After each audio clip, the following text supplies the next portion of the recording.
दिल्लीत सध्या असा एक राजकीय गेम सुरू आहे ज्याचा परिणाम फक्त केंद्रीय मंत्रिमंडळावर नाही तर महाराष्ट्राच्या भविष्यातील राजकारणावरही होऊ शकतो। कारण 6 खासदारांच्या एंट्री नंतर आता एकनाथ शिंदेच्या हातात अशी ताकद आली आहे की दिल्लीत कोण मंत्री होणार आणि कोणाची राजकीय लॉटरी लागणार हे ठरवण्याची वेळ त्यांच्यावर आली आहे। पण या 2 मंत्रिपदांसाठी तब्बल 5 दिग्गज रिंगणात उतरलेत। मग संधी कोणाला मिळणार आणि या सगळ्या खेळामागे भाजपचा मोठा प्लॅन नेमका काय आहे पाहूयात आजच्या व्हिडिओमध्ये। त्यामुळे व्हिडिओ शेवटपर्यंत नक्की पहा। नमस्कार, मी सृष्टी आणि आपण पाहताय मराठी मंडळी। 10 दिवसांपूर्वी महाराष्ट्राच्या राजकारणात मोठी उलथापालथ झाली। उद्धव ठाकरे गटाचे 6 खासदार एकाच वेळी एकनाथ शिंदे यांच्या शिवसेनेत दाखल झाले आणि त्यानंतर दिल्लीतील संपूर्ण राजकीय गणितच बदलल्याची चर्चा सुरू झाली। कारण याआधी शिंदे गटाकडे 7 खासदार होते आणि त्या संख्याबळावर त्यांना केंद्रात एक मंत्रिपद मिळालं होतं। पण आता खासदारांची संख्या थेट 13 झाली आहे। त्यामुळे आगामी केंद्रीय मंत्रिमंडळ विस्तारात शिंदे गटाला एकाऐवजी 2 मंत्रिपद मिळण्याची शक्यता व्यक्त केली जाते। यामध्ये एक कॅबिनेट मंत्री आणि एक राज्यमंत्री असं फॉर्म्युला चर्चेत असल्यामुळे दिल्लीपासून मुंबईपर्यंत अनेकांच्या नजरा आता एकनाथ शिंदेच्या निर्णयाकडे लागलेत।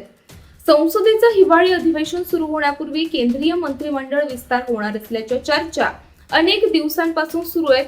पंतप्रधान नरेंद्र मोदी, केंद्रीय गृहमंत्री अमित शहा आणि भाजपच्या वरिष्ठ नेतृत्वामध्ये या संदर्भात बैठका झाल्याचंही बोललं जात आहे। आगामी विधानसभा निवडणुका, एनडीएची राजकीय मजबूती आणि मित्र पक्षांना योग्य प्रतिनिधित्व या सर्व गोष्टी लक्षात घेऊन हा विस्तार होणार असल्याचं सांगितलं जात आहे। त्यामुळे शिंदे गटालाही त्यांच्या वाढलेल्या ताकदीच्या प्रमाणात अधिक प्रतिनिधित्व मिळू शकतं अशी राजकीय चर्चा रंगली आहे। आता खरी उत्सुकता आहे ती कॅबिनेट मंत्रिपदाची। सुरुवातीपासून मुख्यमंत्री पुत्र आणि खासदार डॉक्टर श्रीकांत शिंदे यांचं नाव जवळपास निश्चित मानलं जात होतं। पण गेल्या काही दिवसात खासदार श्रीरंग बारणे यांचं नावही जोरात पुढे आलंय। पक्ष संघटना, संसदीय कामकाज आणि मतदारसंघातील सक्रियता या आधारावर बारणे यांचाही दावा मजबूत असल्याचं बोललं जात आहे।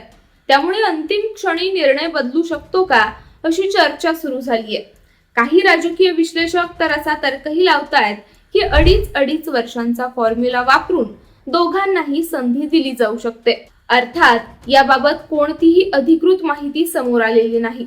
राज्य मंत्रिपदासाठी ही स्पर्धा कमी नाही। नुकतेच ठाकरे गटातून आलेले परभणीचे खासदार संजय जाधव आणि धाराशिवचे खासदार ओमराजे निंबाळकर यांची नावं आघाडीवर असल्याचं बोललं जातंय। त्याचबरोबर संजय दीना पाटील यांचं नावही चर्चेत आहे। त्यामुळे 2 मंत्रिपदांसाठी तब्बल 5 दिग्गज नेत्यांमध्ये स्पर्धा निर्माण झाली आहे। पक्षांतर करून आलेल्या खासदारांना लगेच मंत्रिपद देऊन त्यांचा राजकीय विश्वास टिकवायचा की जुन्या निष्ठावंतांना संधी द्यायची हा निर्णयही शिंदेसाठी तितकाच महत्त्वाचा ठरणार आहे। या संपूर्ण घडामोडींचा आणखी एक राजकीय संदेशही आहे।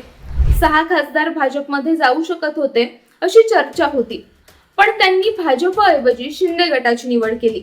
याचा अर्थ दिल्लीतही शिंदे गटाचं स्वतंत्र राजकीय अस्तित्व अधिक मजबूत होत असल्याचं चित्र निर्माण झालंय।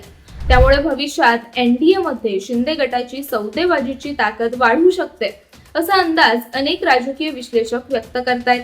दुसरीकडे विरोधक मात्र वेगळाच सवाल उपस्थित करतायत। पक्षांतरानंतर लगेच मंत्रिपद मिळालं तर त्याचा संदेश काय जाईल, निष्ठावंत कार्यकर्त्यांचं काय आणि भविष्यात इतर पक्षातील नेत्यांना आकर्षित करण्यासाठी मंत्रिपदाचं राजकारण वाढेल का असे प्रश्नही उपस्थित केले जात आहेत। त्यामुळे हा मंत्रिमंडळ विस्तार केवळ पद वाटपाचा विषय राहिलेला नाही तर तो महाराष्ट्राच्या भविष्यातील राजकीय समीकरणांवर परिणाम करणारा निर्णय ठरू शकतो। या सर्व घडामोडींमध्ये सर्वात महत्त्वाची गोष्ट म्हणजे अंतिम निर्णय कोणाचा। अधिकृत प्रक्रिया केंद्र सरकारची असली तरी शिंदे गटाच्या कोट्यातील मंत्रिपदांसाठी अंतिम नावावर शिक्कामोर्तब करण्यामध्ये एकनाथ शिंदे यांची भूमिका निर्णायक असेल अशी चर्चा सुरू आहे। त्यामुळे श्रीकांत शिंदे, श्रीरंग बारणे, संजय जाधव, ओमराजे निंबाळकर आणि संजय दीना पाटील यांच्यापैकी नेमकी राजकीय लॉटरी कोणाची लागणार याकडे संपूर्ण महाराष्ट्राचं लक्ष लागलं आहे। थोडक्यात सांगायचं झालं तर 6 खासदारांच्या पक्षप्रवेशानंतर दिल्लीतील शिंदे गटाचं वजन निश्चितच वाढलं आहे, पण त्या वाढलेल्या ताकदीचं रूपांतर 2 प्रभावी मंत्रिपदांमध्ये होतं का? कोणाला कॅबिनेट आणि कोणाला राज्यमंत्रीपद मिळतं, की शेवटच्या क्षणी एखादं नवीन नाव समोर येतं, हे येणारे काही दिवस ठरवतील.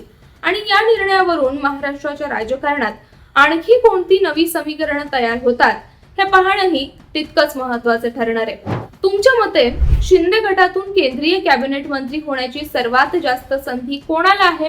डॉक्टर श्रीकांत शिंदे, श्रीरंग बारणे, संजय जाधव, ओमराजे निंबाळकर की एखादं दुसरंच नाव? तुमचं मत कमेंटमध्ये नक्की सांगा.